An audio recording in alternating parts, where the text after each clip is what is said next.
Daisy. And I'm Terri. And this is the Monday Mindset Podcast, where we share things of interest to us and hopefully to you. So let's get started with episode number 276. Won't be that long, Terri, before we're saying episode 300. Woohoo! But this week it is Terri's turn to share something. Terri, what do you have? Well, Daisy, I have come back to another Jim Kwik episode of Kwik Brain. Just looking for something kind of quick and easy to share, no pun intended.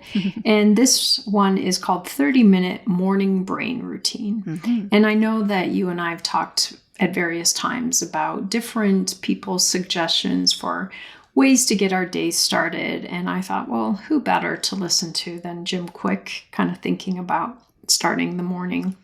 And he really started this episode by talking about the idea that the importance of our morning routine, that's how we can set up our whole day. And it's really how we can get our brain, this really powerful thing, to be kind of fired up and working well. And that there are certain steps we can do to help with that. He talked about the first 30 minutes being the most important. Now, obviously, some people have an hour routine or whatnot, but really that first 30 minutes after you wake up, he talked about being such an important time. And he did do the kind of caveat, as with anything, that as you're trying these things out, you have to figure out what works for you. You can't just listen to his routine and do exactly what he does, especially maybe using some products and things, but to sample it out and figure out what works best for you. So using that first 30 minutes to kind of set your tone for your brain's performance for that day. So he has some suggestions. And the first thing he talks about is the neurochemistry of your brain. And he says, your brain is really a natural chemical pharmacy. And every morning it starts out giving out some doses of some chemicals. And the first one that it really delivers is cortisol. Now, most of us... Wake up! Yeah, that's right. Most of us think of cortisol as obviously we know that it's the stress hormone. So it's almost like when you say cortisol, people almost automatically tense up like, oh crap, there's cortisol on board. But as you just highlighted, it's really important because it is our brain's alert system to get it going, get it moving, get it to be awake and functioning. So not pathologizing it, but instead to really think about how can I support that working well. And so for his first neuro hack, as he called it, the first thing we should do in that first 30 minutes is hydrate immediately. And he ties this to the fact that our brain is approximately 75% water. And we've just been sleeping, hopefully longer, but 6 to maybe even as long as 8 or 9 hours. And so you can imagine that we're already in the process of becoming dehydrated. And we use up our water in our body through respiration, through sweating and things. So yeah, we're already moving toward dehydration. And yet then expecting the brain to be alert and ready to function well, even though it's starting to lack hydration. So he talks about getting hydrated right away. Drink a full glass of water, he recommends, even before your coffee, maybe even for some of us, especially before the coffee, since that actually dehydrates us more. Adding a pinch of Himalayan pink salt or electrolytes. And maybe a squeeze of lemon in there. So again, focusing on the hydration aspect, so the water as well as the electrolytes to get your body really kind of plumped up and ready for a good day. The lemon can aid in cellular function and things. So just, thinking about getting your brain rehydrated first thing in the morning. So he started mentioning then thinking of the 4 elements. So we started with water and he said, okay, well, another element is fire. So how do you get sunlight within the first 15 minutes? And I've talked about this for years, and I kind of forget it in my own life now, but I've been trying to pay more attention to it lately. When sunlight hits your eyes and it's not being blocked by sunglasses or regular glasses, even not in a screen, not a window, because these kind of filter out a lot of the different parts of the light spectrum, it tells your brain to release serotonin. This can help boost your mood. It can help increase your motivation levels and can help with mental clarity. So getting that boost of serotonin is really important. It also is part of helping to reset our circadian rhythm. So activating serotonin, turning off melatonin, and helping us start to collect the rays that we use to build new melatonin for the coming night. So getting outside for a few minutes first thing in that first 30 minutes is really important, even if it's kind of foggy or hazy. Now, obviously, if it's still dark out, you're not getting that yet, but once it's light out, he kind of refers to this as, letting your brain know it's time to shine, time to kind of lighten things up. Then he adds, while you're getting the fire through light, another element that you could be activating or being in touch with is earth, going back to your episode from last time, talking about earthing, grounding, getting your body connected to the ground, taking off your shoes or going outside without shoes, putting your feet in the grass, doing some walking around. And so if we're on this kick of water, fire, and earth, another obvious of the 4 elements is air. So doing some breathing exercises can be really significant part of this first 30 minutes. And he talks about, for him, he sometimes does the breathing through alternate nostrils. So holding your finger on one and breathing together and then alternating. So you're hydrated, you've had light, and, how are you now going to fuel your body? And so oftentimes many of us might start our morning with coffee. Speaking for myself, I certainly do.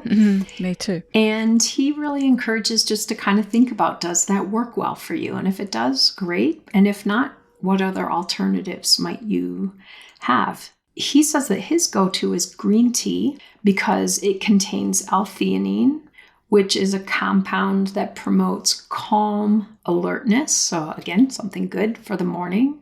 And he also then doesn't feel jittery. Some of us get a little quick jolt of caffeine and then feel very alive, but also a little bit jittery. Some people might turn to matcha tea, getting enough caffeine just for that little energy boost. Some people might do like a mushroom coffee or something like that. And he mentioned, some people might choose to add to their coffee or their tea a little bit of MCT oil, getting some kind of ketones going right away. Again, a fuel source, a clean fuel source on board right away to really kind of fire up the brain and help it function well. And as both you and I know from our histories, this also is likely to create some ketones. So some kind of little bit of super fuel for the body to really get the day going without having to crash later. He then talks about, now that you've kind of got the physiological part really moving and stuff, to maybe turn to some journaling. He says it doesn't have to be a long time. It might just be a couple of minutes, grabbing a notebook, keeping it nearby your morning routine area. It doesn't really matter what order you do these things in, really, as long as you're kind of just doing them. So he talks about even writing for as little as 3 minutes can make a big difference for your brain, engaging your brain. And he recommends maybe for some of us starting with something like some gratitude journaling, writing down some things that we're grateful for. You and I have discussed before that we know that gratitude rewires our brain. And so giving ourselves that, positive rewiring first thing in the morning is a great thing. And moving our brain into that state of appreciation could also help reduce stress. And this can help us learn more throughout the day, our brain to be better engaged, our memory to be sharper when we're in this kind of positive state. He said, sometimes he encourages people to think about a goal for the day, something to kind of give their brain some direction, something it wants to accomplish, something it wants to learn, so that it has kind of that underlying sense of motivation, and kind of defining your day's mission by having an outcome. I want to accomplish this, and that can really help people as well. And then he moves on to talking about doing some physical activity. And he connected the idea that your body moving is also good for your brain. Blood flow in your body also means blood flow to your brain. So again, another way to nurture your brain first thing in the morning. He says he always says these cool little ways to say things. As your body moves, your brain grooves. So using I love his little phrases and sayings. They're brilliant. Sometimes when I listen to him, I think, I wish I had that creative way of capturing all of these things. So his focus for himself in the morning is to get in some push-ups and pull-ups and some squats, using some of the big muscle systems in our body, really getting that energy flowing. And it helps us to release BDNF, the brain-derived neurotropic factors, which again supports our learning, our memory, and our neuroplasticity and our mood. So all good things. You and I have talked about this before. I talk about this a lot in my work at TFM, but putting these habits that you're wanting to establish together. So he mentions this, and this is actually what I do while I'm standing there waiting for my coffee. This morning, it was some squats and some countertop push-ups. So just getting some movement going while I'm waiting for the other part of my morning routine to be ready. I could also keep my journal right there and do a little bit of journaling. I could focus on breath work. Haven't figured out how to be outside in the sunlight while making my coffee yet, but I do, when I focus on that, I do take my coffee outside. So again, thinking about doing some type of movement, it can be really short. It doesn't have to be long, a few minutes, doing some jumping jacks, doing something that just kind of gets your energy flowing, gets your blood flowing, which also that additional blood flowing means more oxygen flowing to your brain. Again, really fueling your brain and setting it up well. As you and I have talked about many times in other episodes, using muscles is a really important way to help our health long term. Many of us spend a lot of our day very sedentary, sitting at a desk or something. And so doing some air squats or something in the morning just to kind of get those big muscles moving is really helpful to boost our brain activity and really kind of help prime our physical being for the day as well. So ultimately, those were the hacks that he shared in this shortened version. Those of you who have followed him, I didn't really know this. I think I said this to you recently, that all of these are recorded on video and you can watch the longer version. I always listen to the shorter version. But again, I think this was just a good reminder to me that what I do in those first few minutes are really important. And I know I'm not generally a pop out of bed kind of person. It's really easy for me to start scrolling on the phone because then I can still be lying in bed. But this was just a reminder to me to really start hydrating, get outside, get my brain functioning, do some journaling, do some intention setting, some gratitude work, so that I'm really set up well for the day. And none of these are too complicated for me to do. And like I mentioned earlier, you can even combine some of them and do them at the same time so they don't have to be a real time consuming. He's not talking about a 3-hour morning routine. It's a really quick kind of go through these things and really start your day off well. Well, I'm going to tease you a little bit. I'm going to do that awful vague booking thing that we both hate, because I'm not going to tell you what it is, and because it's my episode next week. But I have come up with possibly one of the best ways to use 10 minutes of your time, and that I tend to do in the morning, but I'm not going to tell you what it is. That's how I'm going to spend the first 10 minutes of my days until next week, is I'm going to guess, what does Daisy do in the morning? Yeah. It's multiple things. It is the most multitasking, beneficial, productive 10 minutes that you can do. And I'm just going to tease you with that. But yeah, I think and this is something that we've spoken about before, that one of the notes I made as you were talking about that, it was as you started to talk about the journaling, that the first things that we expose our brain to in the mornings is important. It is better not for that to be emails, probably social media, what horrific things are going on in the news. But yeah, and I am quite good at not actually checking in with those things straight away. I've kind of got out of the habit of doing that. So I will potter around doing the different things that I do that I'm not going to tell you about. But, you know, some of the typical things, like I will often have, depending how good I've been about getting up and taking the dogs out, but I often won't check my emails until I come back with the dogs, you know, so I will have gone out and had a walk and been out in the fresh air with the dogs, had a coffee before I'm even checking in with my emails and things. And I do think that makes a difference to your stress levels for sure. But morning routine, yes, that is definitely, as soon as you mention that, that's definitely something that I need to be looking at. Mine has sort of gone wayward. I've not been getting up late, but I've not been getting up as early as I would like. What I do is that I'm dampening my natural responses. So my cortisol will kick in and wake me up at a good time, but I sort of wake up, oh, that's a bit early, and I'll go back to sleep. And then I'll get at least another sleep cycle. So before I know it, the next time I wake up, it's like an hour and a half later. And I think, oh, damn it. Why can't I just get out of bed when I wake up? You know, I really need to start doing that. So yeah, I'm really not good at just doing what my body actually would naturally do pretty well. I dampen that. I suppress those signals. And I did get into that habit of hydrating with a glass of water. So I need to get back into that. I do. You're right. That is important.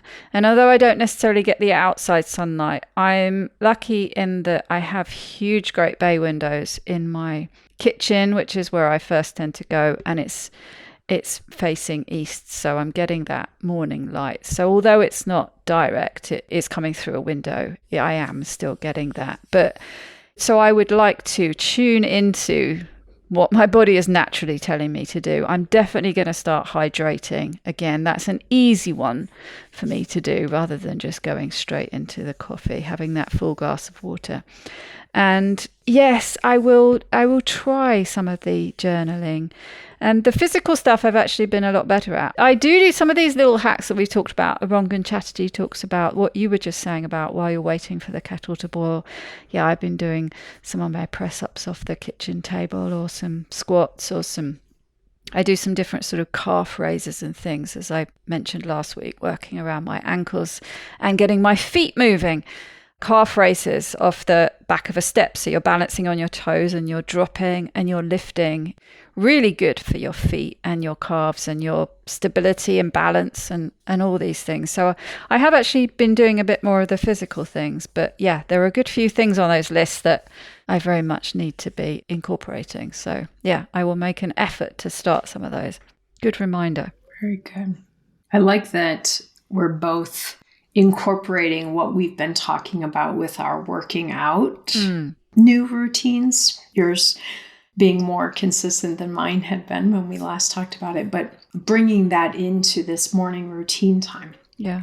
And I think in the past I would have thought, oh, I don't want to work out this morning. Don't need to. No, we're talking about doing just a few moments of some kind of movement. And it always helps me to be reminded it's not just, like a lecture, but the idea that it changes your brain chemistry to be doing that. And I always think of it's like I should do this. And of course, then I want to resist it, versus I get to have better brain chemistry if I do this little thing. That's helping me to focus on these things more. Yeah, and it does fire you up, doing some press-ups off the countertop or the wall or the floor if you're really proficient at it, which I certainly am not yet. It does pep you up. You'd think it wouldn't. You'd think it would be tiring. And of course it kind of is initially, but you can feel it waking everything up, shortly afterwards. So yeah, these things that people have been telling us, they do actually work. They were right. They were right. Okay, so I can't wait to share with you next week, but I feel like a bit of a genius coming up with this. I'm sure there are other people out there that do it, but I feel very pleased with myself when I can truly multitask in such a short space of time. So yeah, there you go. I will tell you what that is. You only got to wait a week. Well, I will look forward to hearing it. Well, until that time, I hope you and everyone at home has a very wonderful week. And a good morning routine. Yes, definitely.